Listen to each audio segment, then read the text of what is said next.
నమస్తే, welcome to yoyo TV. Telangana రాష్ట్రంలో అమ్రపాలి అంటేనే సెన్సేషన్. దేశంలోని యువ ఐఏఎస్లకు ఒక స్ఫూర్తి, ఒక ప్రేరణ. ఆమె పనితీరు ఒక సంచలనం. సమాజానికే సేవ చేయాలనే లక్ష్యంతో వచ్చిన అమ్రపాలి వివాదాల అడ్డుకున్నాయి. అయినా సరే ముక్కుసూటితనం, చెలాకితనం, కలుపుగోలుతనం, సేవాభావం, ఛాలెంజ్లను తలెత్తుకొని పరిష్కరించే సత్తా, ప్రజలకు సేవ చేయాలన్న తపన ఆమెను ఐఏఎస్గా నిలబెట్టాయి. ఐఏఎస్ అధికారి సామాన్యులకు అతి చేరువలో ఉంటారు, నిత్యం అందుబాటులో ఉంటారు. చదివిన చదువు వేరైనా కేవలం సమాజ సేవ కోసమే సివిల్ సర్వీసులలోకి వచ్చారు. కాస్త డైనమిజం, కొంచెం మోడర్నిటీ, మరికొంచెం వైవిధ్యం అన్నీ కలగలిపి తనదైన స్టైల్లో తెలంగాణకు సేవలందించారు. ఆ తర్వాత పదోన్నతిపై ఢిల్లీకి వెళ్లిన ఆమె మళ్లీ తెలంగాణలో అడుగు పెట్టబోతున్నారు. కాంగ్రెస్ ప్రభుత్వం ఆమెకు కీలక పదవి దక్కబోతుందని తెలుస్తోంది. ఇంతకీ అమ్రపాలినే మళ్లీ ఎందుకు పిలుస్తున్నారు? ఆమె నేపథ్యంలో ఏంటి? ఇప్పటి వరకు తెలంగాణ అమ్రపాలి అందించిన సేవలేంటి అనేది యోయో స్పెషల్ స్టోరీలో తెలుసుకుందాం.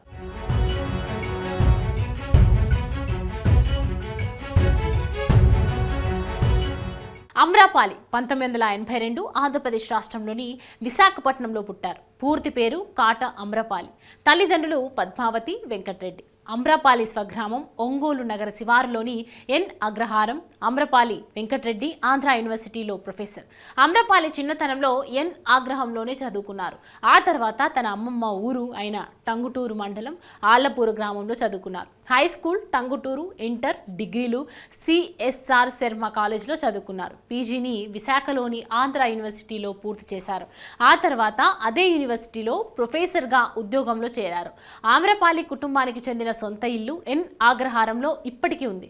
చిన్నతనం నుంచి చదువులో చురుగ్గా ఉండే అమ్రపాలి ఐఐటి మద్రాస్ నుంచి సివిల్ ఇంజనీరింగ్లో బీటెక్ పూర్తి చేశారు. అనంతరం బెంగళూరు ఐఐఎం నుంచి ఎంబీఏ చేశారు. ఆమెకున్న చదువు, తెలివితేటలకు చాలా సులభంగానే లక్షల్లో జీతం వచ్చే సౌకర్యవంతమైన ఉద్యోగం వస్తుంది.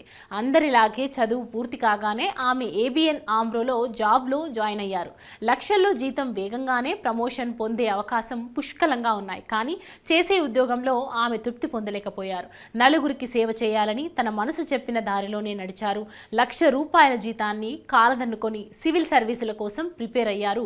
యూపీఎస్సీ సిఎస్ఈ ఎగ్జామ్ తొలి అటెంప్ట్లోనే సక్సెస్ కలిగిన వారిలో ఆమె పిన్న వయస్కురాలు. ఆమె జాతీయ స్థాయిలో 39వ ర్యాంక్ వచ్చింది. 2010లో ఐఏఎస్లో 39వ ర్యాంక్ సాధించారు. అమ్రపాలి మంచి ర్యాంక్ రావడంతో సొంత రాష్ట్ర క్యాడర్లో ఐఏఎస్గా ఎంపికయ్యారు. అమ్రపాలి కుటుంబంలో చాలా వరకు ప్రభుత్వం విభాగంలో పనిచేస్తున్నారు. అలాగే అమ్రపాలి 2018వ సంవత్సరంలో ఫిబ్రవరి 18న సమీర్ శర్మ అనే వ్యక్తిని వివాహం చేసుకున్నారు. ఆయన కూడా ఐపీఎస్ అధికారి. సమీర్ శర్మది జమ్మూ కాశ్మీర్. ఈయన కూడా కేంద్ర ప్రభుత్వ పరిధిలో పనిచేస్తున్నారు. అమ్రపాలికి ఒక సోదరి ఉన్నారు.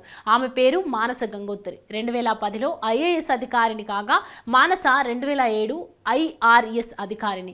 ఇప్పుడు ఆమె కర్ణాటక క్యాడర్లో పనిచేస్తున్నారు. సోదరి భర్త కూడా ఐఏఎస్ అధికారి. ఇతడు ప్రస్తుతం తమిళనాడు కేడర్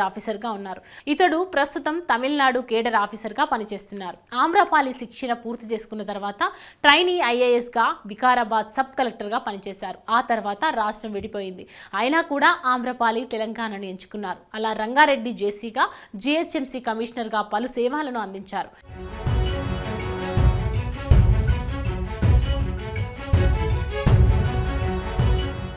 అనంతరం 2016లో వరంగల్ అర్బన్ రూరల్ కలెక్టర్గా పనిచేశారు. ఆ తర్వాత మాతా శిశు సంక్షేమ శాఖకు బదిలీ అయ్యారు. అనంతరం తెలంగాణ స్టేట్ ఎలక్షన్ కమిషన్లో జాయింట్ సీఈఓగా కొన్నాళ్ళు చేశారు. ఆ తర్వాత కేంద్ర సర్వీసులకు వెళ్లారు. కేంద్ర హోంశాఖ సహాయ మంత్రి జి కిషన్ రెడ్డి వద్ద సెక్రటరీగా పనిచేశారు. అనంతరం పదోన్నతిపై ప్రధాని కార్యాలయంలో డిప్యూటీ సెక్రటరీగా బాధ్యతలు చేపట్టారు. అయితే 2023 అక్టోబర్ 10న కార్యాలయంలో అమ్రపాలి విధుల గడువు పూర్తయింది. అమ్రపాలి విధుల్లో నిబద్ధత గల పనితీరులో సంచలన అధికారిగా పేరు తెచ్చుకున్నారు. విధుల గడువు ముగియడంతో ఇటీవలే తిరిగి తెలంగాణకు వచ్చారు. రాష్ట్ర విభజన అనంతరం తెలంగాణ అమ్రపాలి కలెక్టర్ సంచలన నిర్ణయాలు తీసుకోవడంతో పాటు ప్రశంసలను పొందారు. తన కెరియర్లో మహిళలకు, యువతకు అధిక ప్రాధాన్యత ఇస్తానని చెప్పారు. 2011లో వికారాబాద్ సబ్ కలెక్టర్గా బాధ్యతలు స్వీకరించారు. ఆ టైంలో మంచి పేరు తెచ్చుకున్నారు. తెలంగాణలో భారీ వర్షాలు కుదిపేస్తున్న సమయంలో వికారాబాద్ అడవి ప్రాంత ప్రజల పరిస్థితిని తెలుసుకునేందుకు పరిశీలించేందుకు ఇతర కలెక్టర్లతో కలిసి అడవుల్లోకి వెళ్లారు. సాధారణంగా అలాంటి నిర్ణయం తీసుకునేవారు చాలా అరుదు. వరదల్లో సహాయక కార్యక్రమాలను పరిశీలించేందుకు వెళ్లారు. సింప్లిసిటీకి, సంప్రదాయాలకు ప్రాధాన్యం ఇస్తూనే మోడర్న్ డ్రెస్సెస్ లోనూ కనిపిస్తారు. యువతుల్లో మనోస్థైర్యాన్ని నింపేందుకు పలు ప్రసంగాలు చేయడంతో పాటు ఫ్యాషన్ షోలకు కూడా హాజరవుతూ ఉంటారు. వరంగల్ అర్బన్ కలెక్టర్గా పనిచేసినప్పుడు కూడా మెరుగైన పనితీరును కనబరిచారు. అప్పట్లో వరంగల్ సిటీని 100% టాయిలెట్స్ ఉన్న సిటీగా మార్చారు. గతంలో మిషన్ భగీరథ పనులు లేట్ కావడంతో కాంట్రాక్టర్లకు పలు వార్నింగ్లు ఇవ్వడంతో పాటు పనులు సకాలంలో పూర్తయ్యేలా చర్యలు తీసుకున్నారు. అదే టైంలో గణతంత్ర దినోత్సవ వేడుకల్లో పాల్గొన్న అమ్రపాలి చేసిన ప్రసంగం కాస్త చర్చనీయాంశంగా మారింది. అయితే ముక్కుసూటితనం, చలాకితనం, కలుపుగోలుతనం, సేవాభావం, ఛాలెంజ్లను తలెత్తుకొని పరిష్కరించే సత్తా, ప్రజలకు సేవ చేయాలన్న తపన అమ్రపాలిలో కనిపిస్తుందని ఇప్పటికీ ఆమెతో కలిసి పనిచేసిన అధికారులు చెప్తూ ఉంటారు. కలెక్టర్గా, సివిల్ సర్వెంట్గా అమ్రపాలి తీసుకున్న నిర్ణయాలు, చేపట్టిన పనులు చాలా మందికి ఆదర్శంగా నిలిచాయి. అమ్రపాలి టెక్నాలజీని వాడతారు. ఈ యంగ్ అండ్ బ్యూటీకి చాలా మంది ఫాలోవర్స్ ఉన్నారు.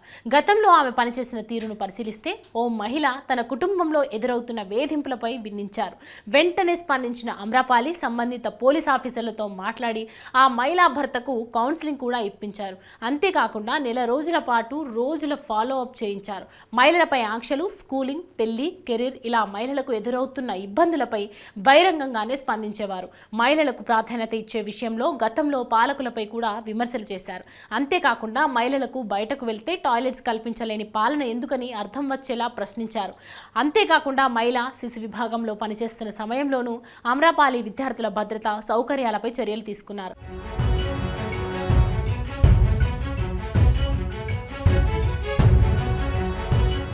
పాలనా అంశాల్లో ఏమాత్రం రాజీ పడని అమ్రపాలి ఎల్లప్పుడూ యాక్టివ్గా ఉంటూ యంగ్ అండ్ డైనమిక్ ఆఫీసర్గా పేరు తెచ్చుకున్నారు.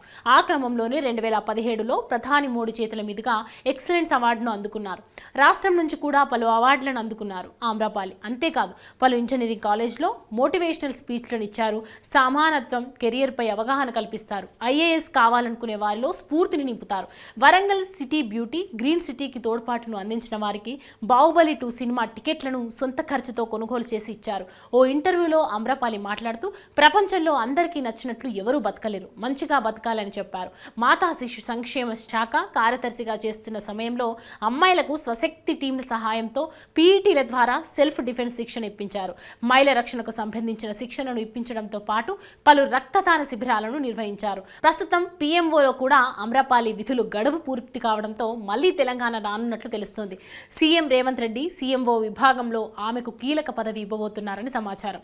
గతంలో ఆమె తెలంగాణలో చేసిన డెవలప్మెంట్స్తో పాటు అమ్రపాలికి ఉన్న వర్క్స్ పై ఉన్న కమిట్మెంట్, కలెక్టర్ మెరుగైన పాలన అందించే సక్సెస్ఫుల్ ఆఫీసర్, కష్టపడి పనిచేయడానికి ఇష్టపడతారు, అంకిత భావంతో పనిచేస్తారు. ఇవన్నీ కూడా లెక్కలోకి తీసుకున్న రేవంత్ రెడ్డి సర్కార్ తెలంగాణకు ఆహ్వానం ఇచ్చింది. ఇప్పటికే ఆమె సీఎం రేవంత్ రెడ్డిని మర్యాదపూర్వకంగా కలిసింది. అమ్రపాలి రాకను వరంగల్ ప్రజలు స్వాగతిస్తున్నారు. రాష్ట్రం ప్రజలు కూడా ఆనందాన్ని వ్యక్తం చేస్తున్నారు. అమ్రపాలికి ఏ పదవి ఇచ్చినా అందులో సక్సెస్ చూస్తారనే నమ్మకం ఉంది. దీంతో కీలక బాధ్యతతోనే ఆమెకు అప్పగించనున్నట్లు తెలుస్తుంది. ఈసారి అమ్రపాలి ఎలాంటి సంచలనాలు సృష్టిస్తారో చూడాలి.